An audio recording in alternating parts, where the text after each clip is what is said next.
What's up, everyone? Welcome back to another episode of Candid Coffee. I'm Doug. And I'm Phil. And today we're talking about Tumba, Rwandan coffee. Phil, give us a little overview of Rwanda. Rwanda is great. It's actually one of the countries that would remain on my list to go back to for vacation. Oh, I wouldn't say that of everywhere I go, especially like rural areas, but Rwanda, everyone thinks of like the genocide, right? And it's amazing going to that country of how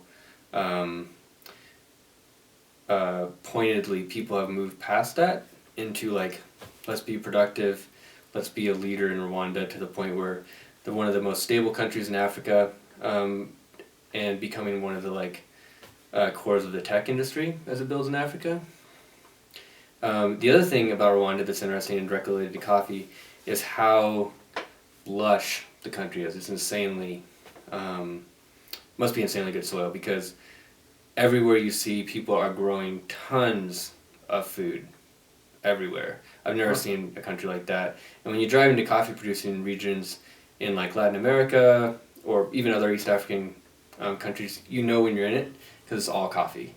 And Rwanda is interesting because it was actually very patchy. It was like coffee and plantains and palms and everywhere, just like, it wasn't clearly a coffee growing region, so a lot of biodiversity because of that, which seems to always be great for coffee. Yeah. But it's great for the environment regardless. Awesome.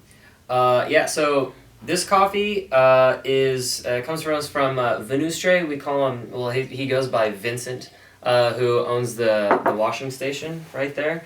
It is a washed process coffee. It just means all the fruit came off the coffee beans or seeds before it was dried. You get a lot of Africans that are not that way, particularly from Ethiopia. The variety is Jackson Bourbon, so that would be like Merlot or Malbec or Cabernet, which is a Rwandan variety developed in Rwanda, which is really cool. And what I like about this coffee is, you tend to think African coffees, they can be like really exotic tasting or out there.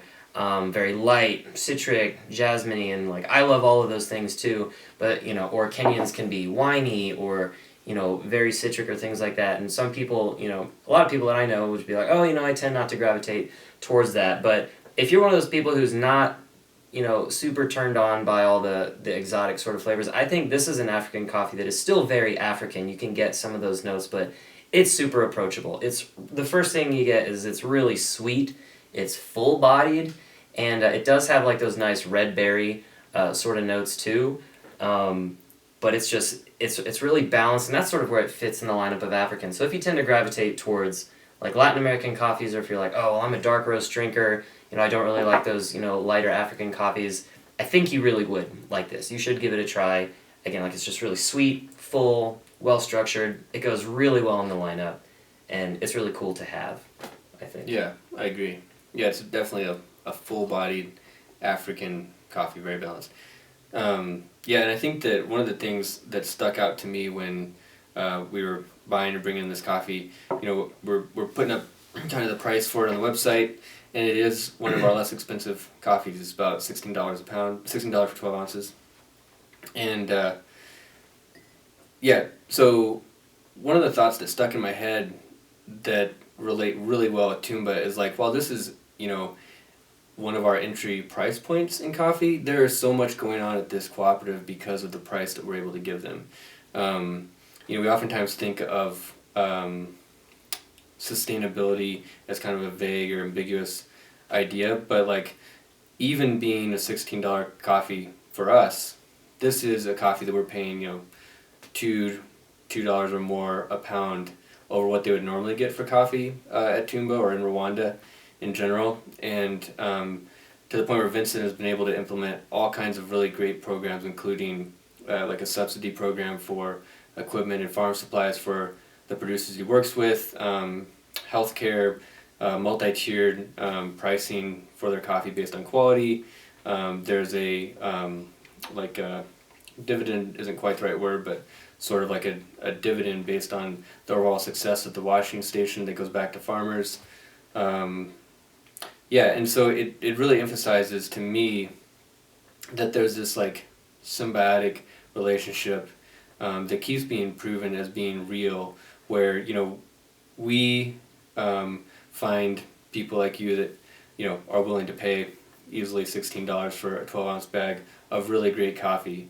That quality results in a higher price, and the price goes back into programs that not only improve and impact quality, but impact the livelihoods of farmers and their ability to more easily produce coffee in the context of they're not worrying about some of these basic things that we don't worry about here in the U.S. as much, which goes back into this price increase, right? Which goes back into the amount that we're able to pay to the farmer, which goes back into, well, and that's that sustainability factor. You know, it's not a make lots of money and give back in ways that we see fit or we like impose on farmers to improve, but it's like, how can we value your product for the effort that's being put into it and the quality that's being drawn out of it, and start this cycle of constant upward mobility in terms of like large economies of scale, or in this case, you know,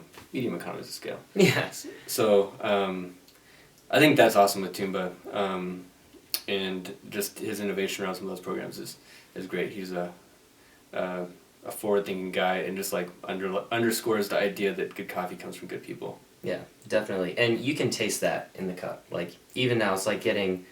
I can't emphasize how sweet and how full this coffee is, which just can fly in the face of, you know, what you expect from a lot of Africans. Even as it cools, I'm getting, like, dried berry kind of notes. Yeah, it tastes like raspberries. Yeah, almost a peachiness even, or like a caramely sweetness to it. This is one of those like straightforward, like it tastes very strongly of a few notes. Yeah. And very obviously of them. I like that. Yeah, so super approachable. Really, I think it's a huge crowd pleaser. It was a feature coffee for our subscribers. A little plug here too. If you want to get our coffee like mailed regularly to your door, you can jump on our subscription program. This one actually, you know, the feature ones come with these really cool cards that give you some information and our favorite brewing notes on the back, which is really cool. We have a ton of new coffees coming in. Like, it is new coffee season, and they're just gonna be rolling out. So keep tuned for, you know, these videos. Lots of great coffees coming in. A lot of interesting stories like Vincent's coming in. So thanks for watching this episode, and we'll catch you in the next one. Thanks. So comfortable.